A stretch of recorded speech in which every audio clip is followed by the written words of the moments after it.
सोचिए, एक ही शहर दिल्ली, और वहां से चला 320 साल लंबा शासन। आज हम इतिहास के ऐसे ही जबरदस्त दौर की कहानी में उतरने वाले हैं। एक ऐसा दौर जिसने हिंदुस्तान की तकदीर को हमेशा हमेशा के लिए बदल कर रख दिया। तो सवाल यही है, 320 साल, 5 अलग अलग वंश और राजधानी सिर्फ एक, दिल्ली। आखिर क्या थी ये कहानी? चलिए पता लगाते हैं। सबसे पहले ये समझ लेते हैं कि दिल्ली सल्तनत आखिर है क्या।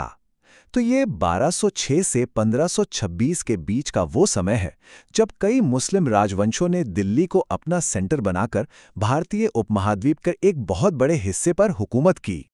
तो आइए इस सल्तनत के पूरे सफर को समझते हैं। इसे एक रिले रेस की तरह समझिए, जहां एक के बाद एक 5 वंशों ने सत्ता की मशाल को आगे बढ़ाया। ये है पूरा रोड मैप, 5 अलग अलग वंश, एक के बाद एक। हम शुरुआत करेंगे गुलाम वंश से, फिर देखेंगे खिलजी और तुगलक का सुनहरा दौर, और आखिर में सैयद और लोधी वंश के साथ इस सल्तनत के अंजाम तक पहुंचेंगे। तो चलिए इस सफर के पहले पड़ाव पर चलते हैं। हमारी कहानी का पहला पड़ाव है गुलाम वंश। अब ये नाम ही कितना दिलचस्प है ना? क्योंकि इसकी नींव एक ऐसे इंसान ने रखी थी जो कभी खुद एक गुलाम हुआ करता था। और इस वंश में एक से बढ़कर एक किरदार थे। कुतुबुद्दीन ऐबक, जिसने मशहूर कुतुब मीनार बनवाना शुरू किया। फिर आया इल्तुतमिश, जिसने एक बहुत बड़ा फैसला लिया, दिल्ली को परमानेंट कैपिटल बनाने का।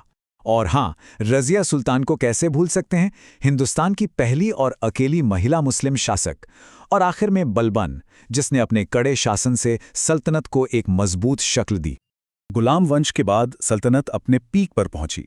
ये वो दौर था खिलजी और तुगलक वंश का, जब सल्तनत की ताकत और सरहदें दोनों ही आसमान छू रही थीं।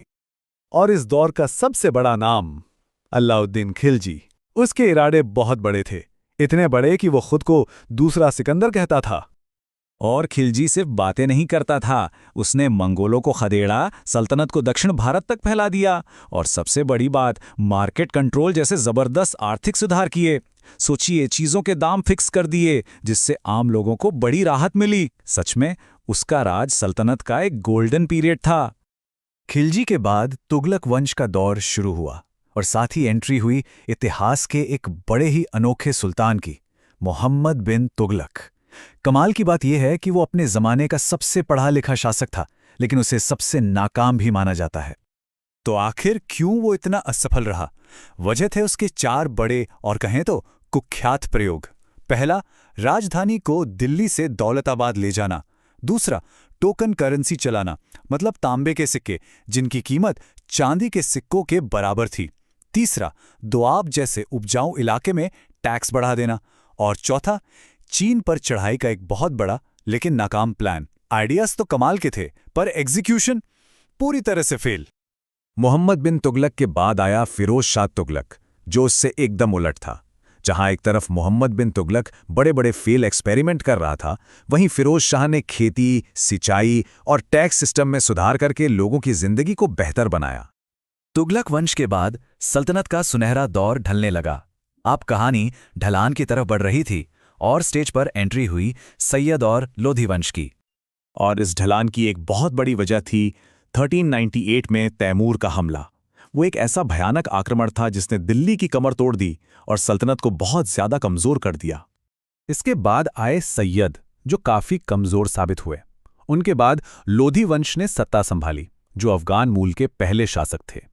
इसी वंश के सिकंदर लोधी ने 1504 में आगरा शहर बसाया, जो आगे चलकर बहुत अहमियत रखने वाला था।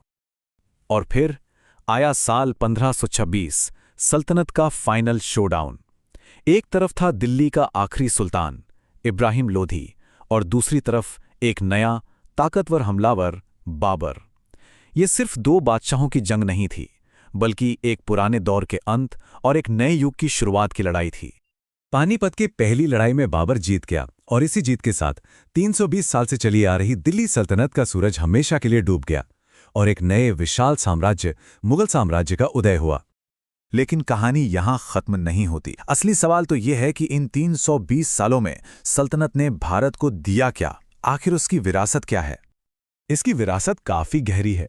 सल्तनत ने एडमिनिस्ट्रेशन और रेवेन्यू सिस्टम की वो नींव रखी जिस पर आगे चलकर मुगलों ने अपनी इमारत खड़ी की।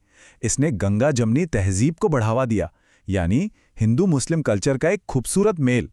आर्किटेक्चर का एक बिल्कुल नया इंडो इस्लामिक स्टाइल शुरू किया और भारत में इस्लामी शासन की जड़ें मजबूत की। आज भी जब हम दिल्ली जाते हैं तो कुतुब मीनार से लेकर तुगलकाबाद के किले तक हर तरफ सल्तनत की निशानियां उस दौर की कहानी कहती हैं। ये एक जीती जागती विरासत है। तो कुल मिलाकर हम ये कह सकते हैं कि दिल्ली सल्तनत ने भारत में पॉलिटिकल स्टेबिलिटी, एक एडमिनिस्ट्रेटिव सिस्टम और कल्चरल मेलजोल की बुनियाद रखी। ये सिर्फ एक राज नहीं था, ये एक नए हिंदुस्तान की शुरुआत थी। और आखिर में एक सवाल, जरा सोचिए, क्या दिल्ली सल्तनत ने जो ये मजबूत नींव तैयार की थी, उसके बिना मुगल साम्राज्य उतना महान और शानदार बन पाता जैसा हम उसे आज जानते हैं?